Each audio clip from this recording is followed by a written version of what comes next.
Es operar ahora a un niño para poner la vida de los niños que están acá adentro. Es operar a los niños.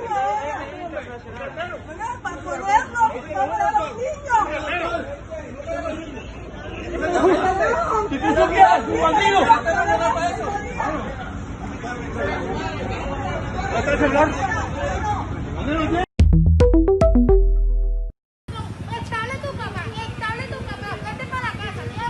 Ahí está, mira, ahí está. Está muerto. ¿Ah? Ahí está. Sirve como médico. Yo te lo dije. Ahí está, muestra un botón. 16 millones de pesos y tiene un poco de gente debiéndole. Este doctor, vea. ¿Quién me está debiendo? Este, vea. 16 millones de pesos.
What's it like being around someone who is way beyond confident? Someone who is conceited, pretentious, who is downright snotty. Who is that? Jen says her best friend on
And while there, maybe they'll tweet us their fan photo, BB. Now's the time, fans. Get on the Twitter with a hashtag of the whole thing, AZ Data Strong Fan. Then you might see your fan photo at a Diamondback TV broadcast brought to you by T-Mobile. I mean, look at the one on the right. Do you have to make faces when you take selfies? Wait, one more now. Oh, there you go. Better angle.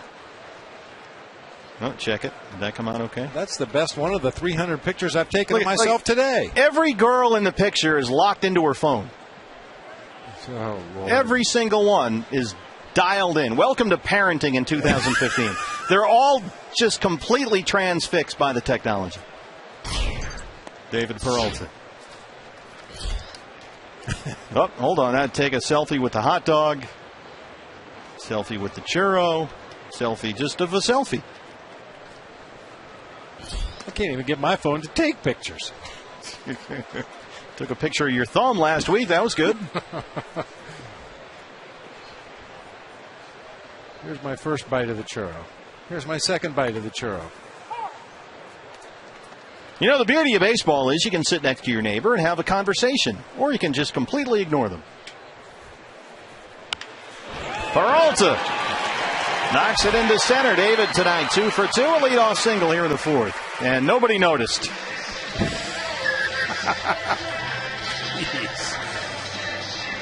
Help us, please. Somebody help us. Yeah, we need to.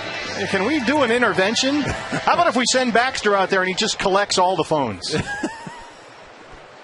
You're not getting them back to the end of the game.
When you were a kid, what did you do for fun?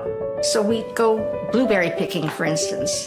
That's so cute. But it was true. We grew watermelons, plantains. I found an old sign which was big enough for me to sit on and made a great toboggan. It was very slick and very fast. I had a few fish in my basket, and I looked up on this bluff, and here's this black bear sitting there watching me. If he starts chasing me, I'm going to keep throwing the fish out of my basket until he's gorged and he won't bother me.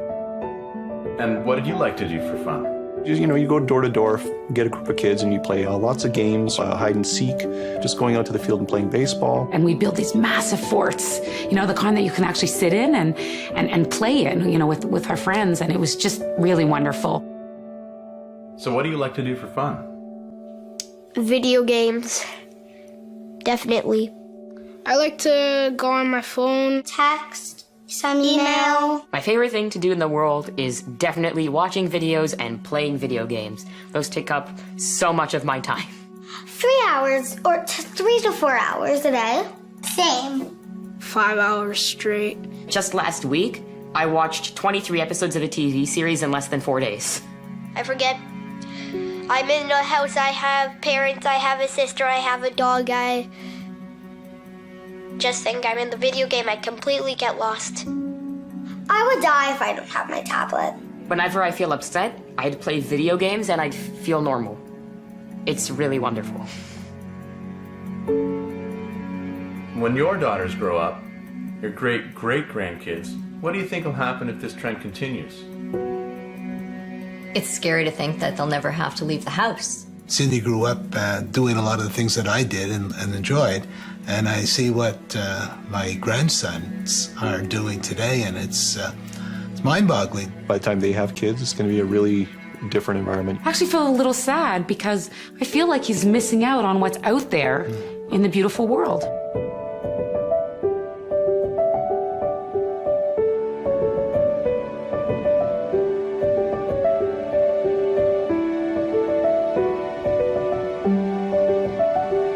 That special connection with nature, I think it's innate in all children, but needs to be nurtured.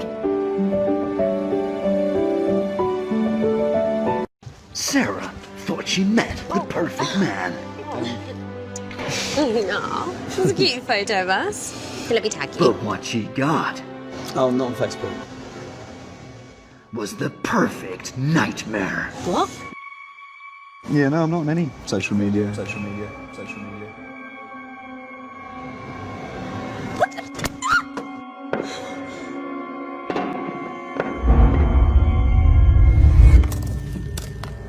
Oh, this can't be happening. Oh, not on Facebook. Can't find him anywhere. Yeah, no, I'm not on any social How am I media. supposed to find pictures of his ex? So Snapchat, WhatsApp, Facebook, he's not on anything? I don't know what to do. Oh, I took a great picture of my boobs earlier. And I had no one to send it to. It's gonna be okay. Is it?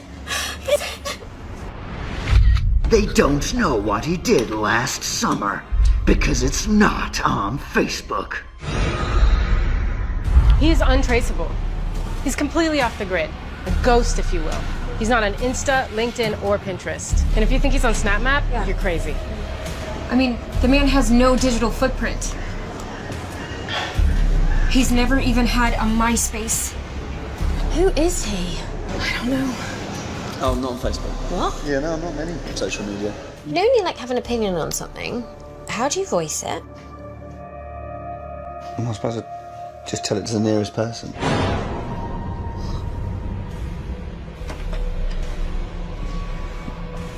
What is this? I think it's an actual photo album. Where's the comments section? How does he know if people like them? Oh my god, none of the photos have filters on them. Oh! Get out of there, Sarah. Get out of there now. Smell the coffee, Sarah. Clearly, he is catfishing you. No. In reverse. Christ, Sarah, do you even know what he had for lunch today? No! Never gonna know. Unless I ask him. Think about it. If you can't tag him, does he even exist? Hi, guys. Okay, yeah, he exists. Yeah, he's there. Anti-social. Coming soon to Facebook, Twitter, Instagram, Snapchat, Pinterest, Vimeo, YouTube, MySpace, Bebo, LinkedIn, Foursquare, Flickr, Periscope, WhatsApp, Tumblr, Viber, Reddit, LiveLeak, and even Google+.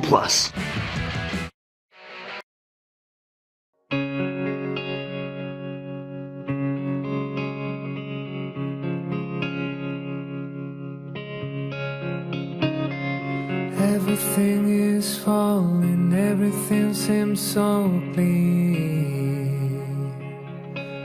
But you won't change your ways or a damn thing that you are doing wrong. Everything is falling, everything seems so clear. You can get what you want, you can get what you need. Things are where you belong, at the end who you wanna be. What your love is, what you are, you wanna be. What your love is, what you are.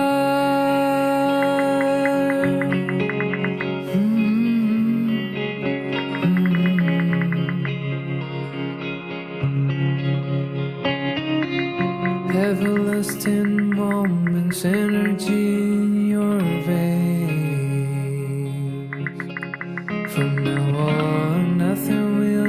stop the tears desire to go on.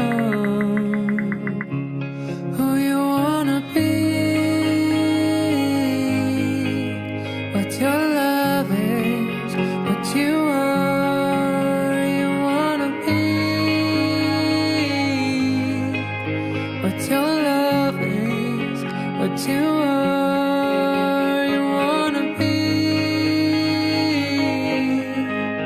what your love is, what you are.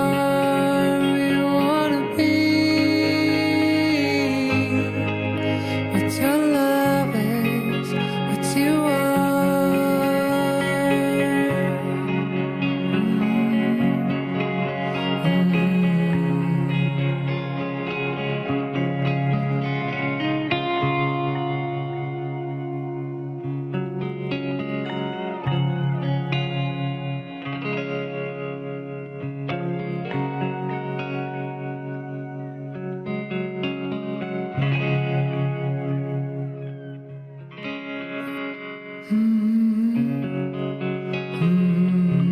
Everything is falling, everything seems so clean. I'll never be alone.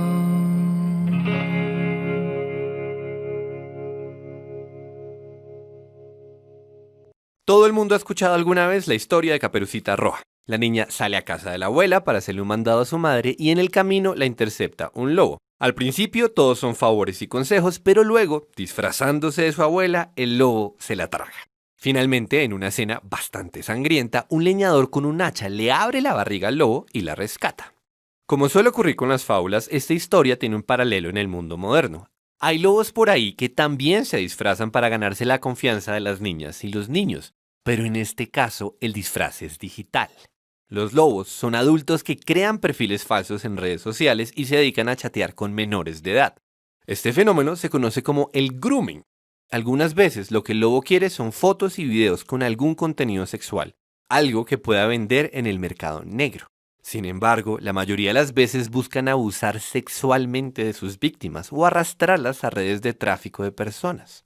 Por supuesto, el grooming es uno de esos temas horribles en los que nadie quiere pensar. Pero es importante saber que este tipo de cosas existen. La idea no es entrar en pánico y dejar de usar las redes sociales. La idea es entender este fenómeno para que no le pase a nadie.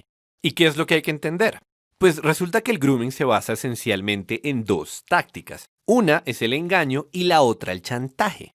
El engaño ocurre cuando el lobo se disfraza. En redes sociales, él se hace pasar por una persona joven y la víctima del grooming cree que está hablando con un posible novio o con un amigo, pero no con un abusador. Y por su parte, el chantaje se trata de conseguir algún tipo de información para amenazar a la víctima. De manera que la dinámica se vuelve siempre la misma. Si no haces esto o aquello, voy a publicar la foto que me mandaste o le voy a contar a tus amigos y a tu familia lo que me dijiste el otro día. Entonces, ¿qué debe hacer uno en estos casos? Pues, por el lado del engaño, la clave está en aprender a verle los dientes y las orejas grandes al lobo. Así como el disfraz de la abuelita tenía un montón de detalles que revelaban el engaño, un perfil falso también está lleno de señales que lo delatan. Hay muy poquitas fotos, o las fotos en las que el lobo supuestamente aparece son de muchas personas, o el perfil tiene muy pocos amigos y pocas interacciones. Un lobo dice cosas que no puede demostrar. Un lobo no prende su cámara. Un lobo no aparece en eventos en los que hay otras personas conocidas. La pobre Caperucita notó que había algo raro, pero en lugar de salir corriendo, se conformó con las respuestas del lobo. Ese es el error que nadie debería cometer. Hay que prender las alarmas cuando las señales no cuadran. Además, nunca hay que acudir sin compañía y a lugares que no sean públicos a una cita con alguien que se conoció por internet. En cuanto al chantaje, pues lo primero es no ponerse en esa situación. Darle información sensible a otra persona es darle poder. Es decir, que no vale la pena contar secretos o enviar fotos comprometedoras cuando no tenemos suficiente confianza o no conocemos personalmente al que está del otro lado. Esto es bastante básico. Pero bueno, digamos que hay lobos muy astutos, personas que se ganan lentamente la confianza de un menor de edad y que llegan a conseguir la información que necesitan para ponerse a chantajear. En estos casos toca actuar. Hay que contarle a todo el mundo, papás incluidos, para poner en evidencia al lobo. Después de todo, el lobo es un criminal. A la víctima le puede dar pena que se publique una foto o un secreto, pero pocas cosas son tan graves como ser un abusador de menores, y eso pone al lobo en una situación realmente frágil. O sea, hay que denunciarlo, y es seguro que él lleva las de perder. Por el contrario, no contarle a nadie lo que está pasando es justo lo que el lobo quiere. Pero bueno, suficiente paranoia por hoy. Los lobos existen y hay que tener cuidado, pero la verdad es que basta con algo de sensatez para que ninguna persona caiga en este tipo de engaños. Se vale chatear, se vale conocer personas nuevas. Lo único es que debemos ser más astutos y confiar en nuestro sentido común para no convertirnos en otra Caperucita.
Sextorsión o extorsión sexual.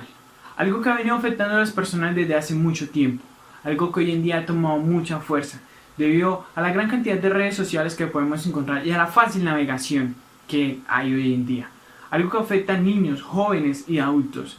Algo que hoy en día se ve mucho debido a los retos o amigos y amigas, novios o novias que le piden una foto o un video mostrando su cuerpo sin ropa.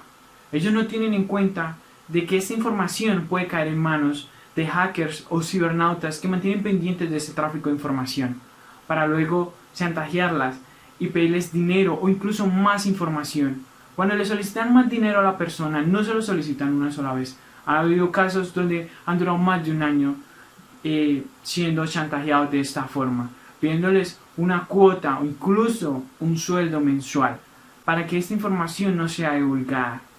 O en ocasiones la misma pareja se encarga de hacer esto, de pasar las imágenes de un lado a otro, y esto volviéndose viral, perjudicando a la persona, llegándola incluso a caer en depresión u otras cosas. Creo que ninguno de nosotros quisiera ser famoso por una foto o un video mostrando nuestro cuerpo sin nuestra autorización y sin nuestro consentimiento, o sí, creo que nadie quisiera esto.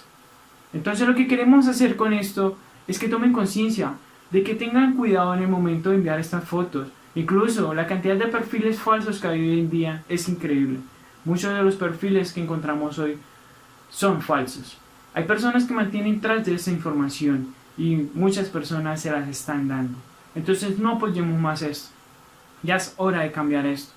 Piensa muy bien antes de enviar esta información. Si tu novio, novia o pareja quiere verte, pues que lo haga en persona y no por medio de esto, debido a que toda esa información puede quedar en una base de datos y esta base de datos puede tener filtraciones de información cayendo en manos de personas que están tras esta información para poder luego sacarles algo a cambio. Eso es todo y me despido. Muchos ya saben qué es el ciberacoso, pero digámoslo otra vez y digámoslo bien claro. El ciberacoso, ciberbullying o cibermatoneo, como lo quieran llamar, ocurre en redes sociales cuando muchas personas, a punta de chistes, fotos, comentarios, atacan directamente a alguien de forma repetitiva, hiriente o amenazante. Los abuelos de nuestros abuelos ya se juntaban para molestar a alguien y eso siempre ha sido peligroso, pero esta vez hay algo diferente, la magnitud. Lo que antes pasaba entre los vecinos de la cuadra o los compañeros del salón, con las redes sociales puede pasar en todas partes y a toda hora. Además, puede involucrar a millones de personas.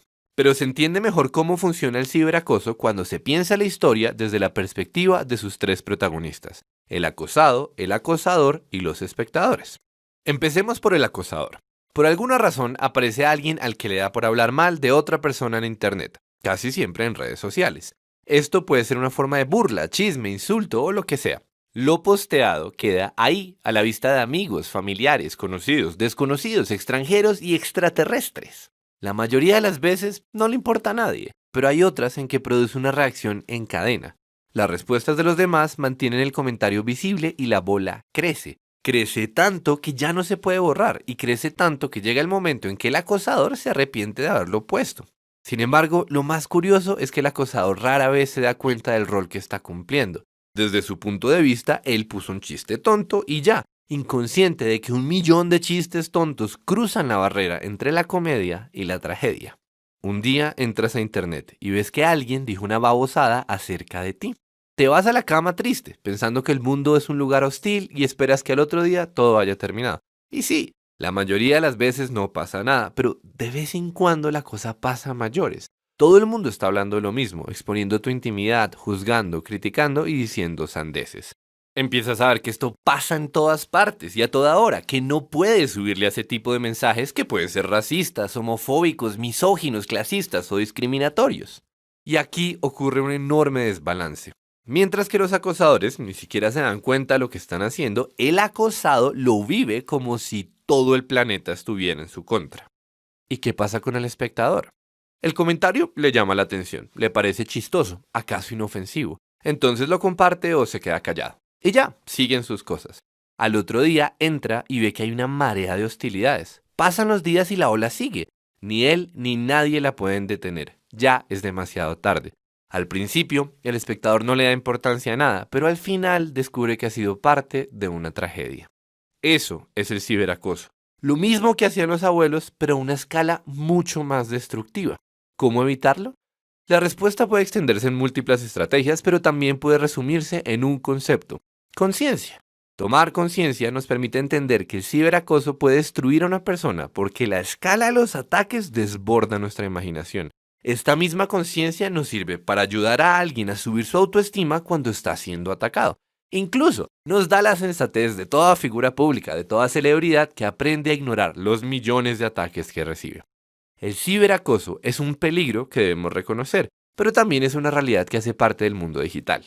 No se trata de dejar de usar Internet o prohibir todo tipo de conversación. El punto, de nuevo, es que debemos tener en cuenta que la magnitud ha cambiado, que todo lo que ponemos en Internet es público, que los ataques se suman, que permanecen en el tiempo y que esto nos obliga a ser más conscientes al momento de construir el tipo de comunidades que queremos habitar.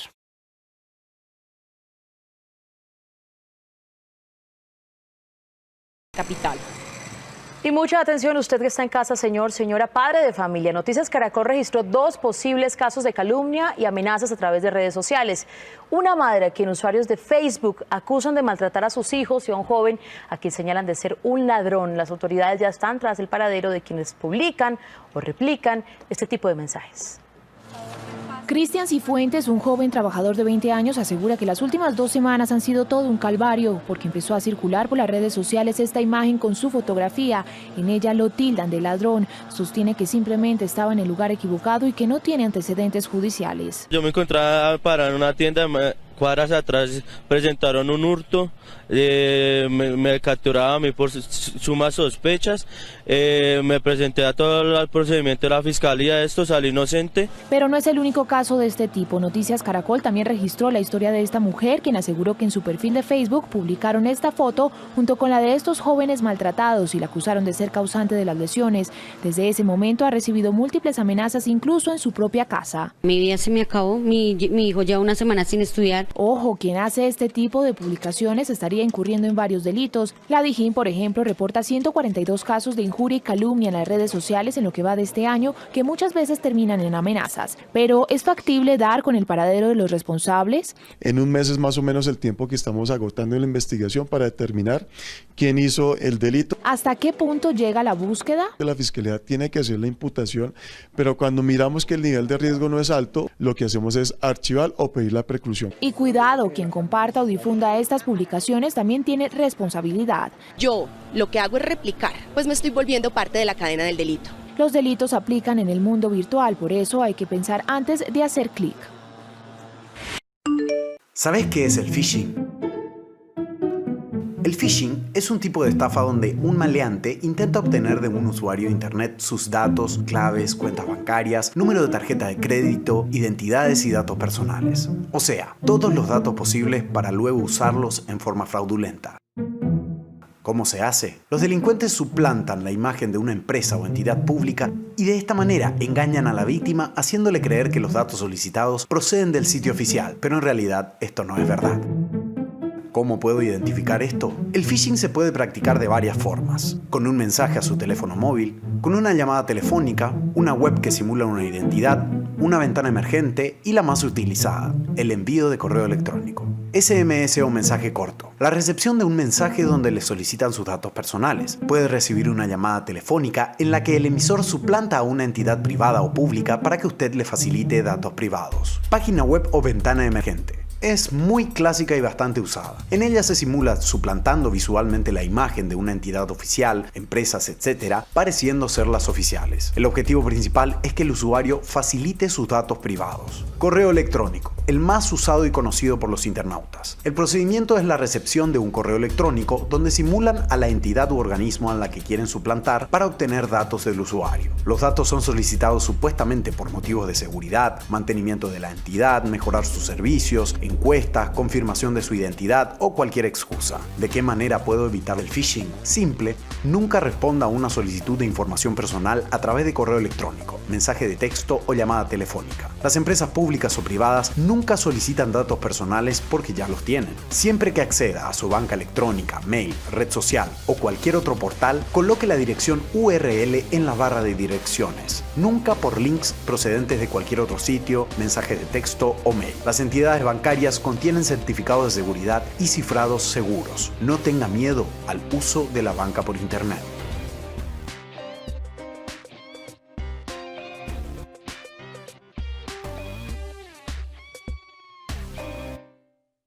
Mr. Zuckerberg, would you be comfortable sharing with us the name of the hotel you stayed in last night?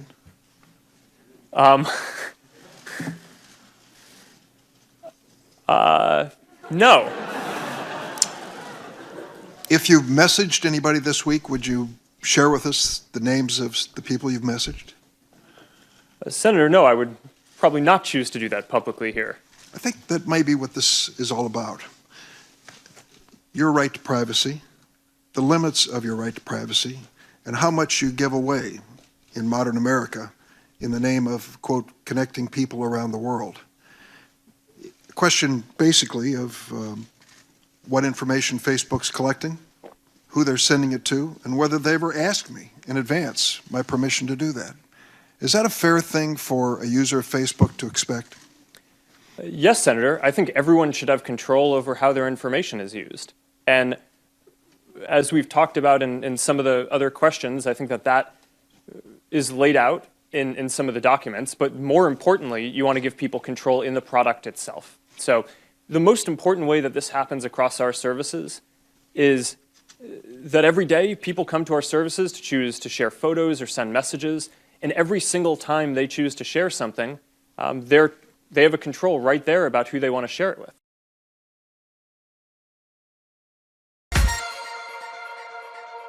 Facebook CEO Mark Zuckerberg posted this photo to his personal Facebook to celebrate Instagram's growth to 500 million monthly users. Many people in social media noticed his laptop on the desk. They observed that his computer's webcam and microphone jack are covered by putting a tape over them. Some people questioned about how can we decide that this is his desk. But the question was answered by referring a video released by Mark Zuckerberg few months back. In that video, he was showing this desk and his books on that desk. The desk in this new photo is matching with that one, so obviously it should be Mark Zuckerberg's laptop. But why he is covering his camera and mic? Well, the taped over camera and microphone jack are usually a signal that someone is concerned about hackers gaining access to his devices by using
President!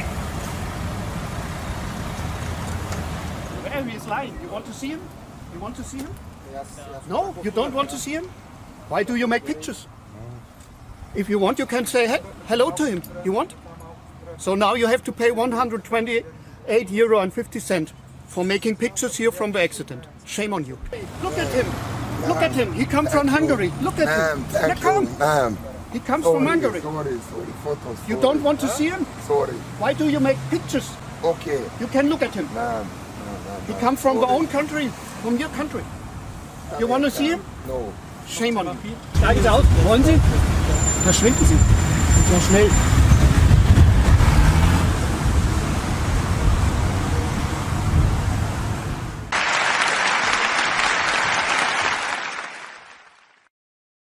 Hace 5 años, por esta época más o menos, en Navidad, estaba en San Antonio, Texas, pasando con mi familia y creo que cometí uno de los peores errores de mi vida.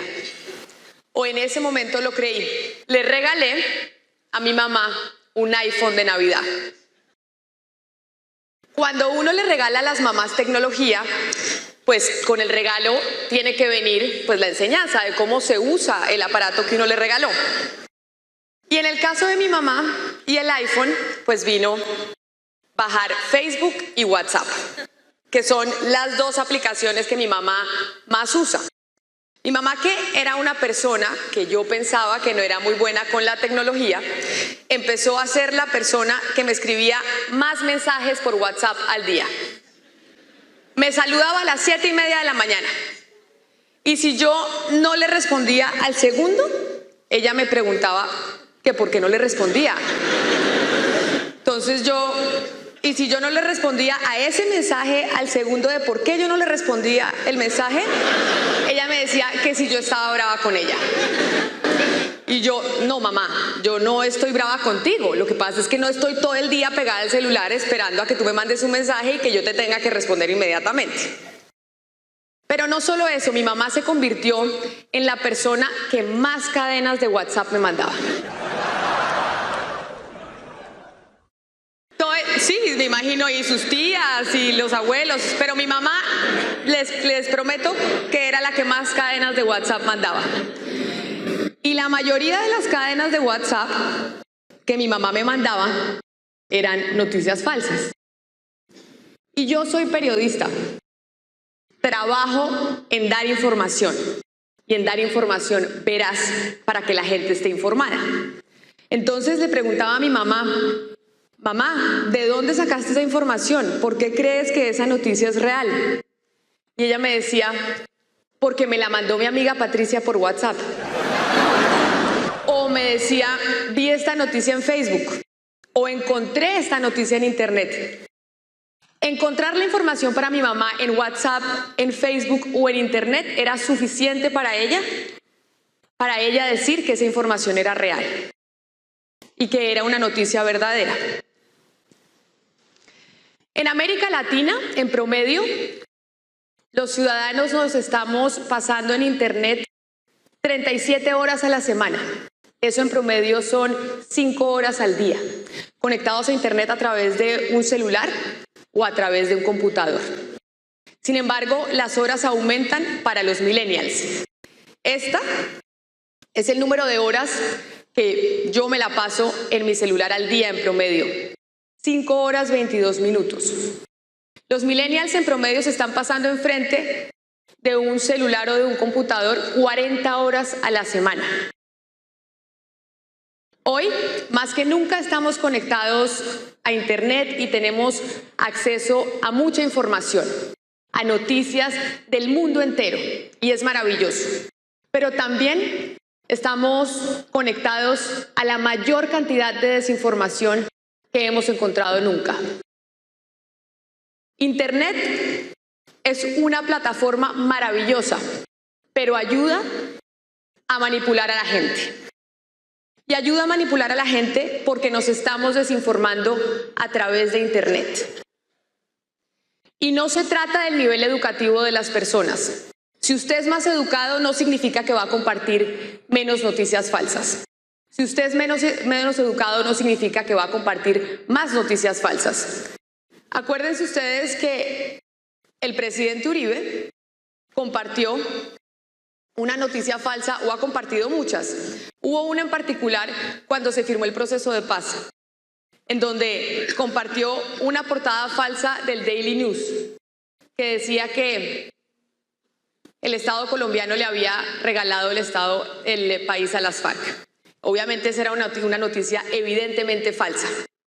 Pero no solo el expresidente Uribe, también el exalcalde de Bogotá, Gustavo Petro, que también ha compartido noticias falsas a través de Internet, como por ejemplo cuando compartió un video en ese momento del candidato Iván Duque que estaba editado, o cuando compartió una foto del presidente Iván Duque que era evidentemente un montaje leyendo un libro al revés.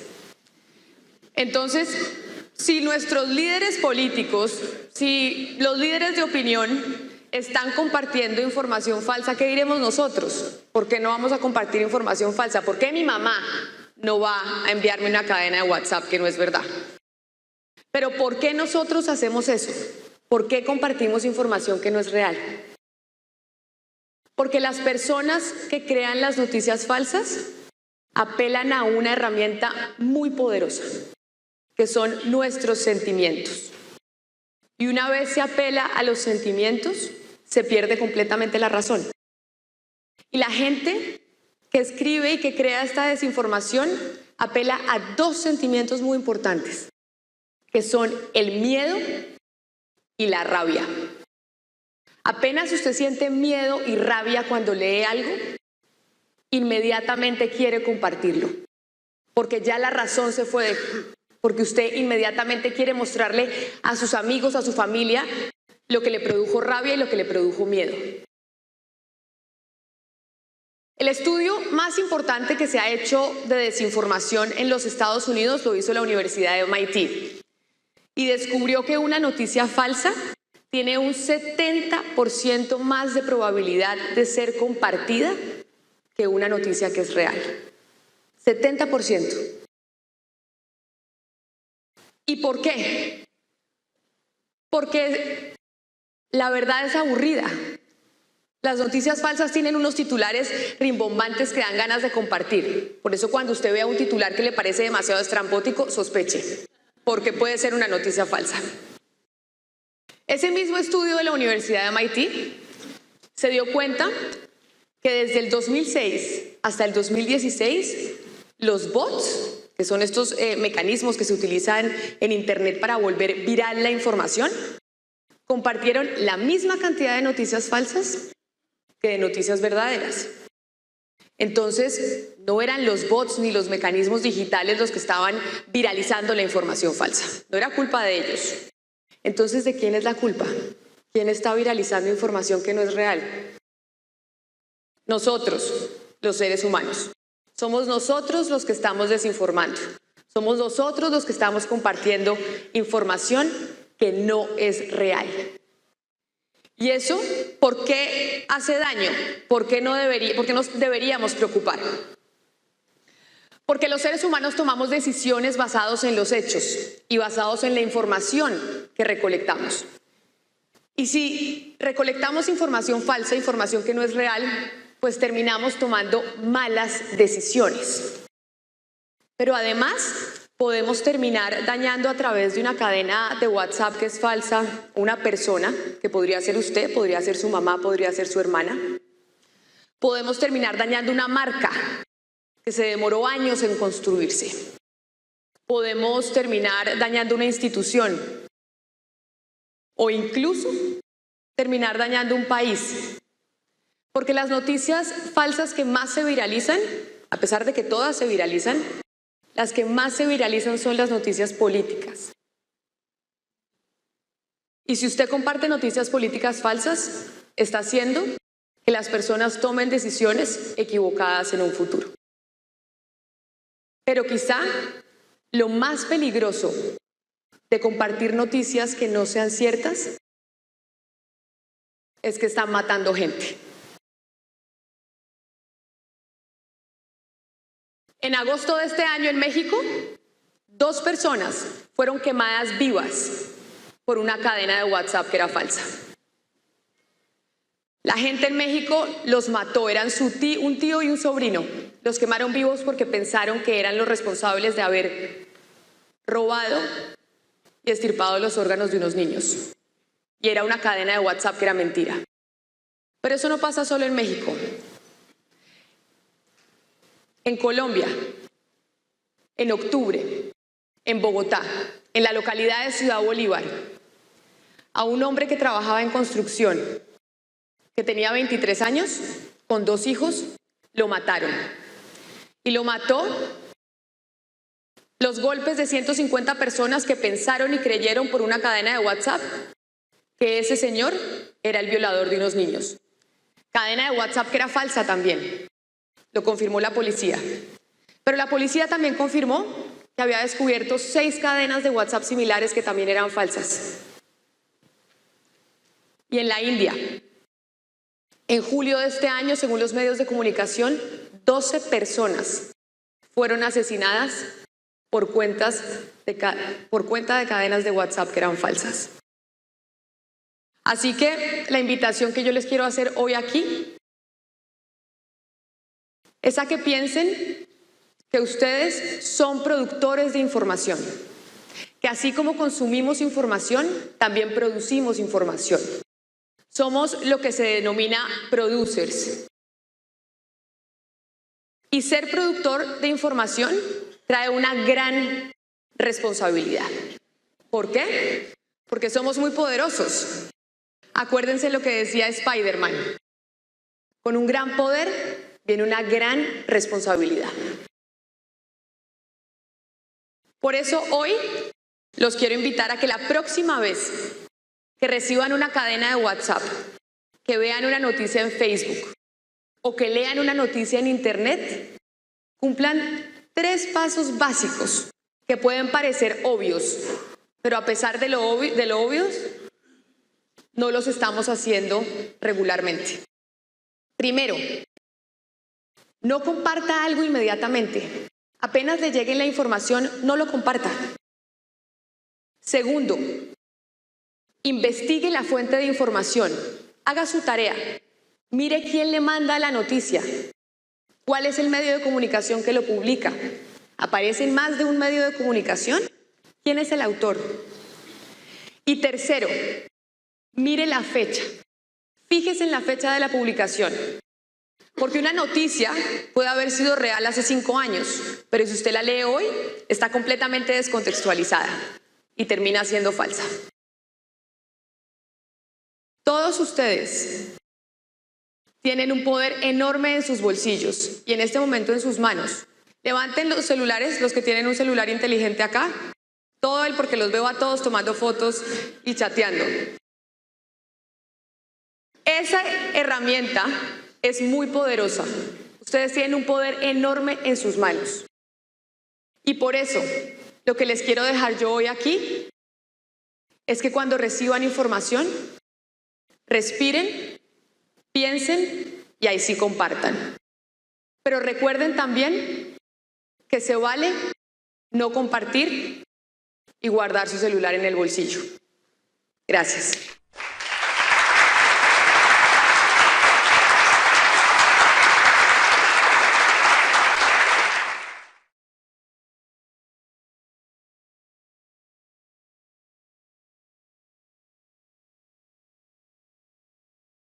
Buenas noches, esto es Zona Franca, yo soy Daniel Pacheco. Las redes sociales han concentrado un poder enorme. La discusión alrededor de su influencia además ha cambiado mucho desde que surgieron las primeras redes por allá en el 2004, ese año se fundó Facebook. Las herramientas para conectar al mundo, para hacer el bien. Hoy, en cambio, están cada vez más expuestas por sus intereses comerciales, como los de Facebook en Estados Unidos, y su influencia política, como la China de TikTok. Reconocer la influencia de las redes desde los medios de comunicación desde acá implica un poco el reconocimiento de de que el periodismo hoy se volvió una tribuna con menor influencia en la cultura y en la política global y local. El 84% de las personas con acceso a Internet usa redes sociales. El 50% de la población mundial está o en Facebook, o en Twitter, o en Instagram, o en WhatsApp, o en TikTok. TikTok, fundada hace apenas 8 años, ya vale más que otras compañías, incluso las tecnológicas enormes como Uber. Estamos hablando de 3.800 millones de personas en el mundo conectadas, con un crecimiento anual además de casi del 10%, y Colombia no es una excepción. Estos son los datos, por ejemplo, de uso de redes sociales en Colombia comparado a otros países del mundo. Los chinos están por encima incluso de Estados Unidos, un 72% de las personas está en alguna de estas plataformas, 70% Estados Unidos, Colombia muy pegado, incluso pese a la baja penetración de Internet. México también, las redes sociales en América Latina son muy populares y todavía además queda un campo enorme para crecer en el país más, el que será el país más poblado del mundo, India, donde todavía 29 personas, es decir, el 70% de las personas no tienen redes sociales. Y por muchos años este poder de las redes se leyó como el poder de la gente, la democratización de la comunicación, la voz de la ciudadanía y de la agenda pública. Hablamos en esos años del crowdfunding, de las primaveras políticas, la primavera árabe de Túnez hasta la primavera de Ucrania.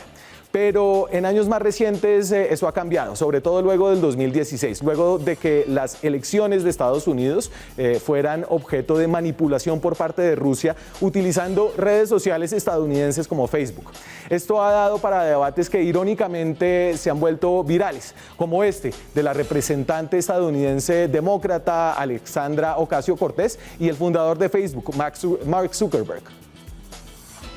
Do you see a potential problem here with a complete lack of fact-checking on political advertisements? Well, Congresswoman, I think lying is bad, and I think if you were to run an ad that had a lie, that would be bad. That's different from it being, in our position, the right thing to do to prevent your constituents or people in an election from seeing that you had lied. So you won't take down lies, or you will take down lies? I think it's just a pretty simple yes or no. Congresswoman, I'm not talking about spin. I'm talking about actual yes, in most cases, disinformation. in a democracy, I believe that people should be able to see for themselves what politicians that they may or may not vote for So are you saying, won't take them judge their down. character for themselves. So you won't take. You may flag that it's wrong, but you won't take it down. Congresswoman, it depends on the context that it shows up. Organic post, ads, the treatment is.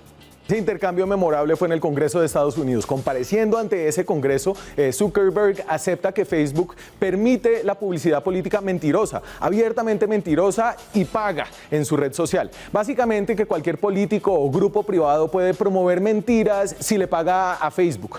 Lo de las elecciones gringas entonces catalizó un debate creciente alrededor del mundo acerca de cómo se regulan las redes sociales. Si bien todo el mundo tiene voz ahí, los algoritmos de las redes premian algunos contenidos sobre otros. Las políticas de uso de información son poco transparentes. Las compañías venden publicidad y tienen un incentivo para ganar más generando experiencias en las que la gente se enganche a esas redes. Hay ya gobiernos actuando. La Unión Europea, por ejemplo, anunció en junio nuevas directrices para que las compañías tecnológicas, incluida Facebook, para que presenten informes mensuales sobre cómo manejan la información errónea sobre el coronavirus, por ejemplo. También hay esfuerzos desde las redes. Este año, por primera vez, Twitter marcó un trino del presidente de Estados Unidos, Donald Trump, con un signo que alerta de información falsa. Este es el trino. Y entonces ahí estaba trinando Trump diciendo: no hay forma, cero, de que las boletas por correo, es decir, de que los votos por el correo sean algo menos que sustancialmente fraudulentos. Los buzones serán robados. Las papeletas serán falsificadas, incluso impresas ilegalmente y firmadas de manera fraudulenta. El gobierno de California está enviando boletas a millones de personas a cualquiera. Estaba hablando de la manera de votación y fíjense que abajo tiene ese aviso que dice que es una información potencialmente falsa o errónea. Y esto no solo sucede en Estados Unidos. Acá en Colombia, acuérdense, hace varias semanas el tuitero más influyente de este país, Álvaro Uribe, tuvo su cuenta suspendida por varias horas tras publicar una imagen que violaba los términos de no divulgar información privada de esa red social. Una de las redes que ha generado más controversia es TikTok, la red social de más descargas en el mundo este año, con más de 500 millones de usuarios de propiedad de la compañía china ByteDance. Están viendo algunas de las cosas que salen en TikTok. TikTok es una red de videos cortos donde se comparte contenido que va desde Nicolás Maduro a la Policía Nacional de Colombia y donde los bailes se combinan con la crítica política y el pop.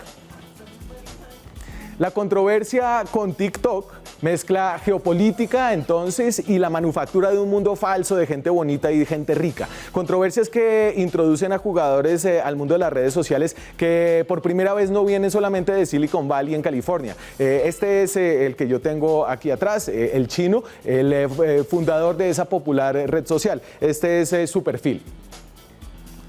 Entonces tiene 36 años, es la 9ª persona más rica del mundo. Acuérdense que TikTok fue fundada hace apenas 8 años, es el CEO y el fundador de ByteDance. De hecho es la compañía que les decía que hoy por una orden ejecutiva del gobierno de Estados Unidos tendrá que separarse de TikTok, según lo que han informado los medios gringos hoy.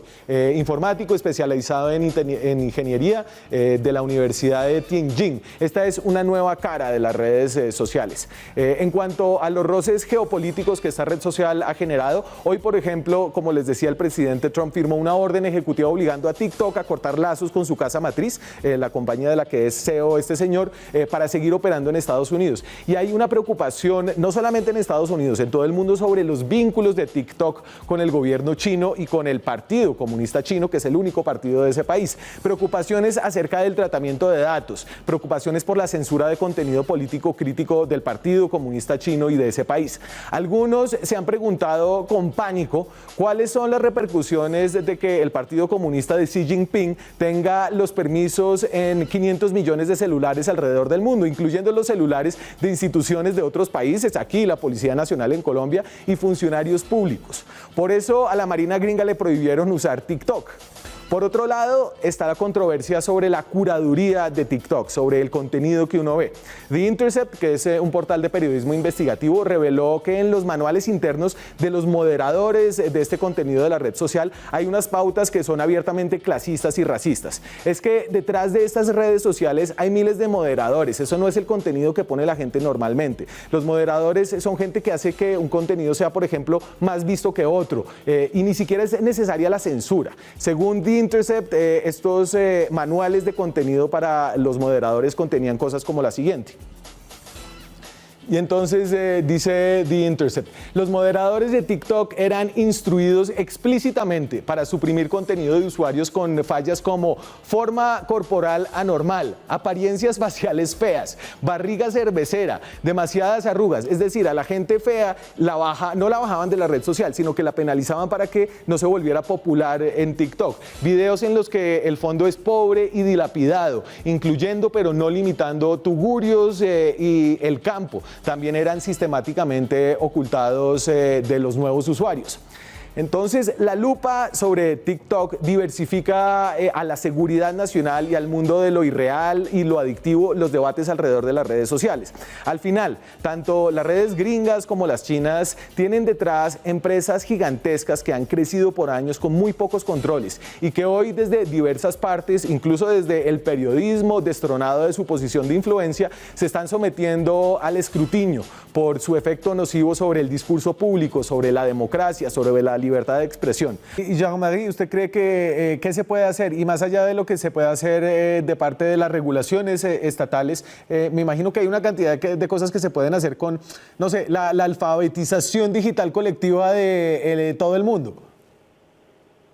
Pues aquí hay una dificultad. Los Estados-naciones no tienen el poder de regular el contenido en redes sociales, más allá tal vez de China, Estados Unidos y Rusia. Los estados como Colombia, como otros estados, no pueden regular de por sí el contenido en las redes sociales.